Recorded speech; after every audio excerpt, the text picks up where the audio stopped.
tournament by winning qualifier 2 back in the fall. And what I like about that is they had to have a unified team with some on-field experience together. We saw 9 Panamanian players in the major leagues a year ago, including Jaime Barria, the pitcher, of course, who arrived to the Los Angeles Angels, someone who I expect to be a mainstay of this rotation as they play in Pool A. And I think Pool A is among the more balanced pools in this tournament, to where a starter like Barria could potentially come in and really surprise a team and score an upset. And remember, you have to finish among the top 2 to advance. Now, Pool B, my favorite here, another team that had to qualify, Czechia. I talk about Czechia a lot when I cover the great sport of hockey. Well, baseball as well. And they actually have a prospect in the Diamondback system who is likely to be on this roster, a pitcher by the name of Boris Vecherka. Boris Vecherka, here he is, a prospect in the Diamondbacks organization. There he is pitching in Regensburg at the great European Baseball Academy there in Germany. So Vecherka is someone to watch there for Team Czechia, potentially receiving his pitches there. Martin Cervenka, who actually reached the AAA level with both the Mets and the Orioles, someone who is going to be, I believe, the leader of this Czechia team on and off the field because of his extensive professional experience here in the state. So again, Czechia, always a team, Matt and Harold, with a lot of left-handed bats. Because when you grow up in a hockey-playing country like Canada or Czechia, if you're right-handed dominant, you're more likely to play hockey left-handed, which means your top hand, right hand's on the top of the stick.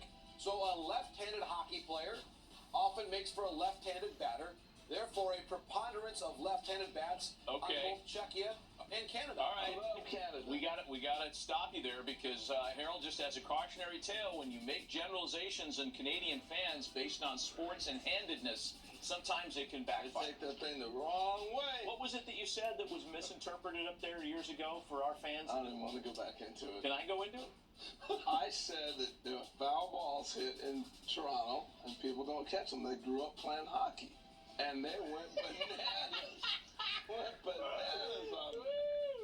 Okay, continue, JP. We just had to get that in there. Right. I saw that opening, Matt. I saw the screen on the left-hand side. I said, wait a minute, Matt's got something here. And by the way, you can look it up. I think 10 of the top 12 hitters in Canadian history all bat left-handed. But, all right, back to the show here. Pool C. Now, this one is going to be in Phoenix. Team Columbia, I'm going to really watch this one, and Mark DeRosa better be watching this one, too. Team Columbia, I think it's going to be a secret team. This is a team that is getting better and better.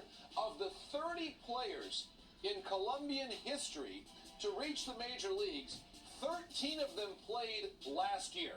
So a preponderance of the Colombian baseball history is in baseball right now. This is the best Colombian baseball has ever been. And how about this? They're now in the Caribbean Series. May I introduce you to a young shortstop in the Cleveland organization by the name of Dayan Frias. Look at this play up the middle. Dazzling during the Caribbean Series there in Venezuela.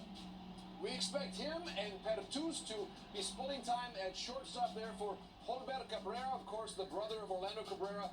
Again, Colombia is a team. You've got Jose Quintana likely coming back. San Martin as well as part of the bullpen. This is a dangerous team for the Americans, for the Canadians, for anybody to face there in Pool C. Finally, Pool D in Miami, Nicaragua. This is a team that had to qualify again. I love that same Puerto theme with Rico. Panama. They had to find a way to get into this tournament. This is a team with a number of players that have traditionally played in Major League Baseball in recent years, including Cheslor Cuthbert, who was there around the Kansas City Royals during the year in which they were going to the World Series. Cheslor Cuthbert expected to play in this tournament. There was a recent visit there, and they're playing actually in the Serie Latino America, which is sort of the cousin series to the Caribbean Series. We expect Cheslor Cuthbert to be on that team, as well as Carlos Rodriguez, a really promising pitcher in the Brewers organization, reached High A this past year. So again, Carlos Rodriguez, all the luminary teams there in Pool D, beware of a really intriguing young arm there in Carlos Rodriguez. So if you're going to pick one team that could be the surprise team, I guess this running's Team Israel from 2017, would it be one of the teams you just mentioned, and if so, which one? Sure, I do think Colombia is a team to watch because they have got so much major league talent right now, and they've got a lot of experience from having played together. You've got the guys at the Caribbean Series right now. They're going to come in hot, I believe. I think Colombia is a team that if things break right, that Pool C that has the Americans in it as well, there's a spot to be had there. I think Mexico's got a great chance, but do not be surprised if it's the U.S. and Colombia advancing out of Phoenix. All right, good stuff. Quick note on Colombia real quick. He mentioned Orlando Cabrera and Edgar Renteria were my bat boys when I played in Barranquilla, Colombia, in winter ball.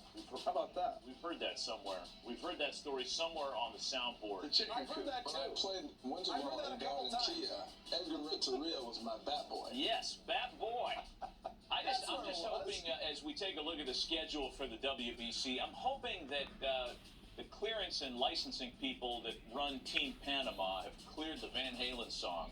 So for every walk-up, we can hear David Lee Roth, Panama, ho, ho, ho, ho, ho. Wipe that from the rear. Got to pay royalties. Here we go. Where are you starting the tournament at? Where are you going? Can't wait. I'll be in Phoenix. I'll be with Team USA every step of the way. I'll try to ask the first question of D-Row at every press conference. Gosh, that's so good. And if D-Row kicks you out of the manager's office for asking annoying questions like Jim Leland did, I want a phone call immediately from one of you. Oh, it'll be on tape. We'll have both sides of the story, point, counterpoint. I'll say D-Row will settle this on MLB Central. Excellent. JP, thank you. We're going to take a break. We continue.